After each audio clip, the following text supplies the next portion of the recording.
চলো আজকে তোমাদের সাথে একটা মজার কথা শেয়ার করি। কি হয়েছে জানো, জীবনের প্রথম এই অভিজ্ঞতা সামনাসামনি হয়েছি প্রথম।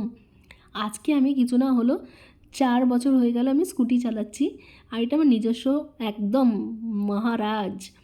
তো একে ছাড়া তো আমি এক বিন্দুকেও কিছুই ভাবতে পারি না। আর সবথেকে বড় কথা হলো, এ আমাকে এত সাথ দেয়, মাঝে মাঝে গাড়ি খারাপ হয়ে গেল কিন্তু আমার হাতে কখনোই হয় না, আর আমার সাথে একদম বিন্দাস চলে। গাড়িটার পিছনের অংশটা দেখছো, যখন আমরা আগরতলা থেকে এখানে এসছিলাম তখন ওই ট্রান্সপোর্টে যখন দিয়েছিলাম তখন এই গাড়িটা ভেঙে গেছিলো। আর তারপর থেকে ইন্দোরে এসে কোথাও সার্ভিস সেন্টারই পাচ্ছি না যে একে সার্ভিসিং করতে দেবো। সে যাই হোক, এইভাবে দলা মোচড়া করে একে চালাচ্ছি। তো আজকে হঠাৎই অর্ধেক রাস্তায় না, যেমন বুলেটে আওয়াজ হয়, ভ ভ ভ একটা বুলেটের আওয়াজ হলো, আর ধাপ করে একটা ধোঁয়া, ফট করে গাড়িটা বন্ধ হয়ে গেল। একদম সাডেনলি ভয় পেয়ে গেছিলাম, ভয় হলোটা কি।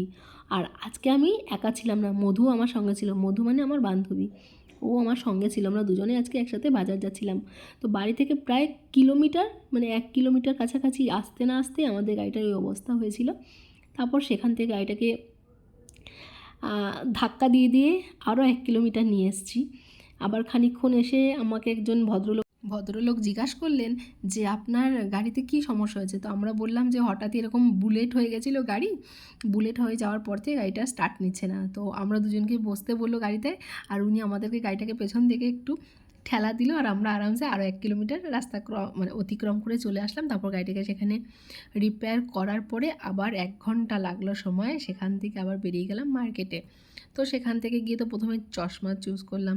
আমার তো অলরেডি ছিল কিন্তু মধুর কাছে ছিল না, তো ও একটা চশমা নিল। একটা নেয়নি, দুটো চশমা নিয়েছিল। তো দেখা দেখি আমিও একটা নিলাম।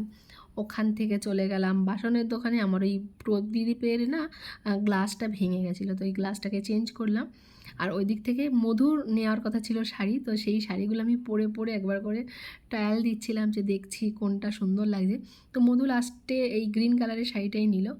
আর যখন বাড়ি ফিরছিলাম তো হঠাৎই দেখলাম একটা রোডের উপরে এত লাইট, মানে লাইটের দোকান ছিল, লাইটিংয়ের দোকান। তো আমরা সেই শপটাতে ঢুকলাম, একটু দেখলাম, একটু বার্গেনিং করলাম। আমার একটা টেবিল ল্যাম্প নেওয়ার খুব ইচ্ছে ছিল,